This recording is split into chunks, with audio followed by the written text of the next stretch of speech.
Hari demi hari, waktu demi waktu berjalan. Umur kita terbatas dan semua terhitung hisabnya di sisi Allah Subhanahu wa taala. Umur kita sejak kita dilahirkan sampai akan meninggal dunia sudah semua ditentukan oleh Allah Subhanahu wa taala. Di antaranya rezeki. Malah rezeki itu salah satu rahasia Allah Subhanahu wa taala, dan Allah Subhanahu wa taala sendiri yang mengaturkan rezeki manusia.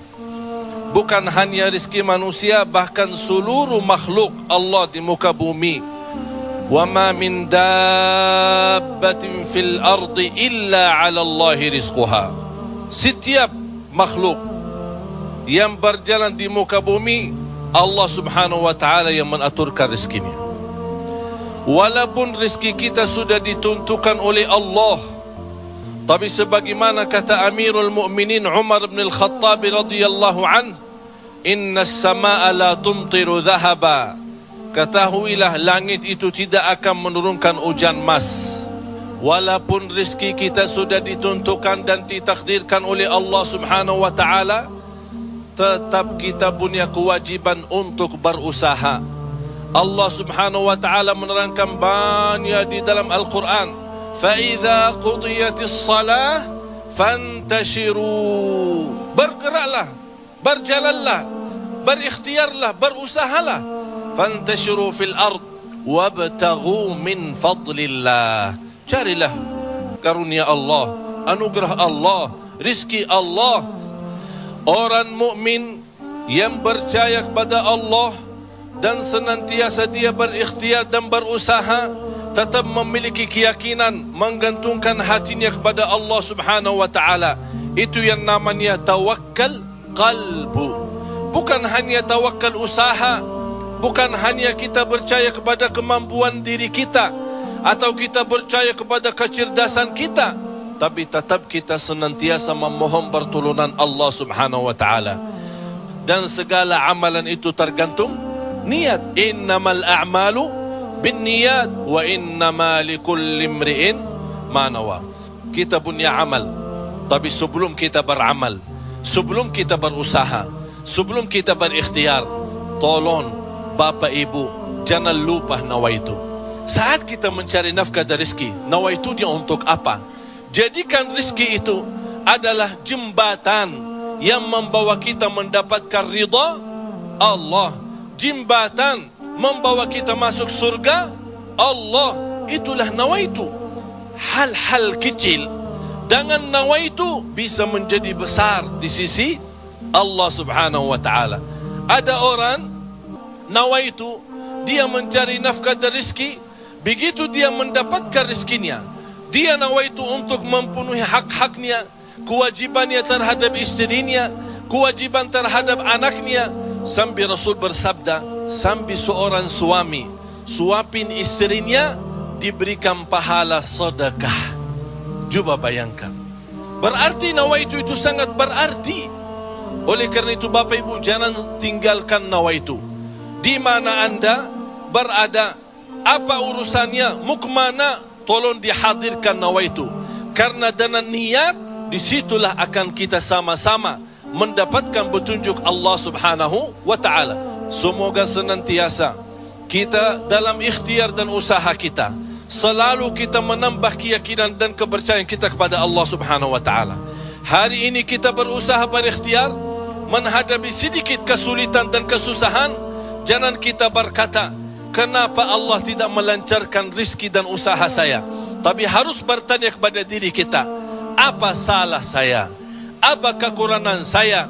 Barangkali kalau kita muhasabah diri, oh ternyata hari ini saya merasa susah rezeki karena ketiduran salat subuh tadi. Saya merasa malam ini tidak lancar karena saya lupa baca Al-Quran. Saya hari ini merasa tidak baik karena saya ketinggalan salat malam. Inilah muhasabah diri. Al-Imam Muhammad ibn Sirin pernah dia mencela orang, mencaci maki orang. Itu orang miskin. Orang itu tersinggung. Kata Imam Muhammad ibn Sirin, saya menunggu ucapan saya ini, menunggu akibahnya, menunggu balasannya 40 tahun. Coba bayangkan, hanya satu ucapan dia takutin, dia fikirkan, apalagi perbuatan. Bapak Ibu, berapa banyak perbuatan kita salah, berapa banyak kita melanggar aturan Allah, berapa kali kita menjauhkan diri dari perintah Allah, padahal kita semua hafal. Wa man yattaqillaha yaj'al lahu makhraja. Barang siapa yang takwa kepada Allah, akan Allah jaminkan diberikan jalan keluar dari segala kesusahan, dari segala kesempitan. Berarti kalau kita berdoa, kita berikhtiar, kita berusaha, tapi masih kita menghadapi kesusahan dan kesulitan, pasti ada sesuatu yang tertinggal. Salah satu amalan di samping ikhtiar dan usaha kita adalah zikrullah, terutama istighfar. Karena termasuk istighfar adalah salah satu kunci mendatangkan rezeki. Sebaik istighfar itu sepanjang waktu, pagi, siang, sore, malam. Naik motor, jalan kaki, naik bis, mau kemana-mana, tidak keberatan kita membasahi lidah dengan istighfar. Malah ada seorang sahabat Rasulullah sallallahu alaihi wasallam, "Ya Rasulullah, berikan kepada aku amalan yang menjaminkan aku masuk surga." Rasul menjawab, "La yazalu lisanuka ratban min dzikrillah." Basahi lidahmu dengan zikir kepada Allah. Kunci rizki Bapak Ibu adalah zikrullah. Kunci rizki zikrullah, di antaranya istighfar. Allah subhanahu wa ta'ala menjaminkan dalam Al-Quran di surat Nuh, "Faqultu astaghfiru rabbakum innahu kana ghaffara." Apa manfaatnya istighfar?